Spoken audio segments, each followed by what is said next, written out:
रात के सन्नाटे में जब पूरा बिरजापुर गांव गहरी नींद में डूबा था, तभी जंगल की ओर से ठक ठक ठक की आवाज आने लगी। वो आवाज किसी हथौड़े की थी, जैसे कोई अंधेरे में धरती को तोड़ रहा हो। गांव का बूढ़ा चौकीदार कांपते हुए बोला, हे भगवान, फिर से खदान जाग गई। आज रात किसी की मौत तय है। लोग खिड़कियों से झांकते, लेकिन कोई बाहर जाने की हिम्मत नहीं करता, क्योंकि सब जानते थे जिस रात खदान से ठक ठक सुनाई दे, अगली सुबह गांव का कोई न कोई इंसान गायब मिलना तय है। बिरजापुर गांव में एक युवक था, बाल्की, जिद्दी, हठी और पढ़ा लिखा। उसने बहुत किताबें पढ़ रखी थीं और भूत प्रेत की कहानियों को वो महज अंधविश्वास मानता था। उस रात भी जब ठक ठक की आवाज आई और गांव वाले दहशत में अपने दरवाजे बंद कर रहे थे, बाल्की चौपाल पर बैठा हंस रहा था। अरे, ये सब हवा पानी की आवाज है, तुम लोग डरपोक हो, खदान में भूत प्रेत कुछ नहीं होते। बूढ़ा हरिराम गुस्से और डर में कांपते हुए बोला, बाल्की, तेरे ज्ञान से पहले भी कई जवान खदान में गए थे, किसी का भी शव पूरा वापस नहीं आया। किसी की हड्डियां मिली तो किसी की लाश कोयले में दबकर काली राख बन गई। मत जाना वहां। लेकिन बाल्की की आंखों में चुनौती थी। अगर वहां मौत है तो मैं उसे देखूंगा, अगर वहां अंधविश्वास है तो सच गांव वालों के सामने लाऊंगा। कल रात मैं खदान में उतरूंगा।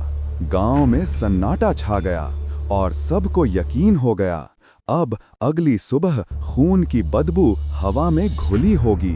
रात गहरा चुकी थी, जंगल में सन्नाटा पसरा था, बस झींगुरों की आवाज और दूर से आती किसी उल्लू की हूं हूं सुनाई दे रही थी। बाल्की हाथ में एक पुरानी लालटेन लिए जंगल के बीच पगडंडी पर चल रहा था। हर कदम के साथ अंधेरा और घना होता जा रहा था। उसका दिल जोर से धड़क रहा था, मगर चेहरे पर अब भी वही जिद्दी मुस्कान थी। भूत प्रेत आत्मा सब धोखा है, मैं साबित कर दूंगा कि ये खदान सिर्फ पत्थर और कोयले की गुफा है, उसने खुद से कहा और कदम तेज कर दिए। आखिरकार बाल्की उस जगह पहुंचा जहां काली खदान का मुंह था। दूर से ही वहां से आती एक अजीब गंध ने उसे रोक दिया। वो गंध किसी सड़े मांस, गीली मिट्टी और जले कोयले का मिश्रण था, इतनी तीखी कि सांस लेना मुश्किल हो गया। खदान का प्रवेश द्वार बिल्कुल काले कुएं जैसा था। ऊपर लटकती टूटी लकड़ियां, किनारों पर उग आई जंगली बेलें और भीतर से आती गर्म हवा, मानो कोई अदृश्य दैत्य अंदर बैठ सांस ले रहा हो। बाल्की ने लालटेन ऊंची की। उसकी टिमटिमाती रोशनी ने पत्थरों पर अजीब आकृतियां उकेरीं। कुछ जगह दीवारें लाल रंग से सनी थीं, जैसे किसी ने वहां खून पोता हो। पास की चट्टान पर खुरच कर लिखा था, यहाँ मौत सोई है, जगाना मत। बाल्की ने एक गहरी सांस ली और खुद से कहा, ये सब मजदूरों की कहानियां हैं, डराने के लिए किसी ने ये सब लिखा होगा। उसने खदान के मुंह पर रखी लकड़ी की सीढ़ी पर पैर रखा और नीचे उतरने लगा। जैसे जैसे वो अंदर जाता, हवा और भारी होती जाती। उसकी लालटेन कांपने लगी, मानो रोशनी भी अंदर जाने से डर रही हो। पहले उसे लगा कि ये सिर्फ उसका भ्रम है, लेकिन जब उसने पीछे मुड़कर देखा तो उसे ऐसा लगा कि अंधेरे से दर्जनों आंखें उसे घूर रही हैं। बाल्की ने गहरी सांस ली और खदान की अंधेरी सुरंग में कदम रखा। हर कदम के साथ नीचे की मिट्टी और कोयले की गंध उसके फेफड़ों में समा रही थी।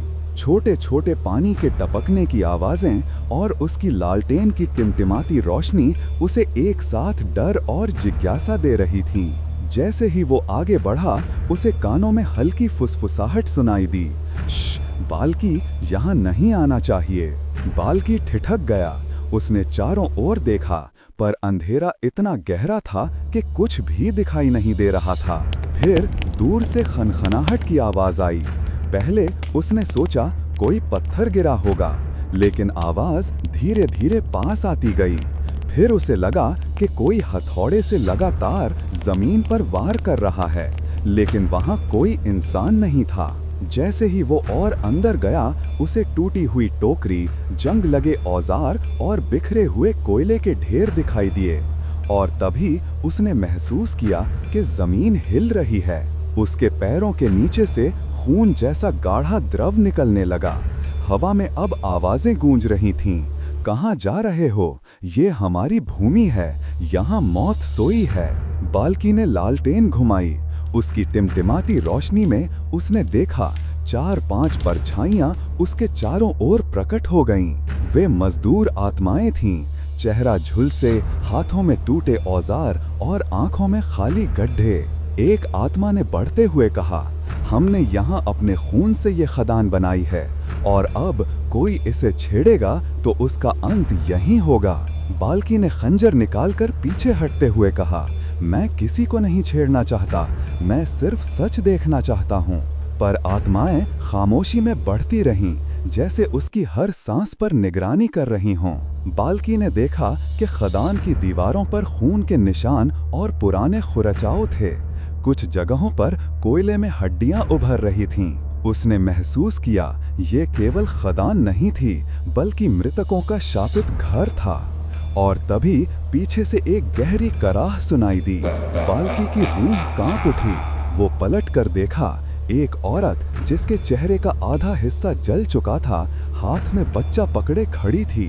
बच्चा अचानक राख बनकर गिर गया। औरत बाल्की की ओर झपटी। उसकी आंखों में सिर्फ दर्द और मौत का संदेश था। बाल्की भागना चाहता था, लेकिन खदान की दीवारें जैसे जीवित हो गई हों। हर कदम पर उसे लगा कि जमीन उसे खा रही है। बाल्की ने अपनी लालटेन को कसकर पकड़ा। उसके चारों ओर अंधेरा इतना गहरा था कि उसकी अपनी परछाई भी गायब हो गई थी। औरत की कराह अभी भी कानों में गूंज रही थी। बच्चे की राख हवा में उड़ रही थी। मंजर इतना भयावह था कि उसकी सांसें अटकने लगीं। अचानक खदान की दीवारें हिलने लगीं।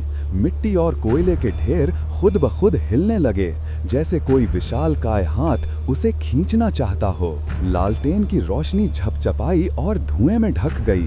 फिर एक दूसरे के पीछे खनखनाहटें और चीखें गूंजने लगीं। बाल्की महसूस कर सकता था, ये आवाजें सिर्फ कल्पना नहीं थीं। कोयले में दबे मजदूर, जिनके शरीर की हड्डियां टूटी और जल चुकी थीं, अब जीवित होकर उसकी ओर बढ़ रहे थे। एक आत्मा उसके पास आई। चेहरा भयंकर जल चुका था और आंखों की जगह केवल खाली गड्ढे थे। उसने फुसफुसाकर कहा, तूने हमारी नींद क्यों तोड़ी? अब तुझे हमारी शांति भोगनी होगी। बाल्की ने खंजर से वार करने की कोशिश की, लेकिन उसकी हिम्मत और शक्ति लगातार कम हो रही थी। जैसे जैसे आत्माएं पास आतीं, उसके पैरों के नीचे खून का तालाब फैलता जा रहा था। बाल्की समझ गया कि भागना कोई विकल्प नहीं है। उसने लालटेन को जमीन पर पटक कर कोयले में आग लगाने की कोशिश की। आग और धुआं फैल गया। आत्माएं चीखतीं और हवा में उड़तीं। कुछ जलने लगीं, लेकिन उनकी कराह और भी तेज हो गई। तभी एक विशाल काली परछाई प्रकट हुई। उसके बिना चेहरे पर सिर्फ अंगारे जैसी आंखें थीं। प्रॉबरी भयानक थीं। उसने खुद से कहा, तूने हमारा क्रोध जगाया है, अब तेरा अंत यहीं होगा। बाल्की ने हिम्मत जुटाई। उसने खुद से कहा, मुझे इन आत्माओं को शांति दिलानी होगी, यही उनका और मेरा रास्ता है। वो खून और कोयले के बीच एक गहरी सुरंग में घुसा, जहां अंग्रेज अफसर हडसन की पुरानी किताबें और दस्तावेज पढ़े थे।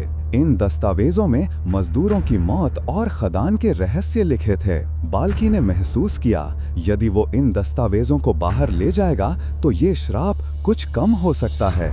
लेकिन जब उसने दस्तावेज उठाने की कोशिश की तो जमीन अचानक हिलने लगी और आत्माएं फिर से हमला करने लगीं। बाल्की ने पूरी ताकत लगाकर दस्तावेज और खंजर पकड़ लिए। जैसे ही उसने खदान के मुंह की ओर कदम बढ़ाया, एक अंतिम कराह गूंजी, तूने हमें जगाया, अब तू भी हमारी तरह अंधेरे में खो जाएगा। सुबह गांव वालों ने देखा, खदान का मुंह धुएं और गहरे लाल निशानों से ढका हुआ था। बाल्की की लाश वहां नहीं थी, लेकिन खदान से हर रात अब भी हथौड़े की ठक ठक और चीखें गूंजती हैं।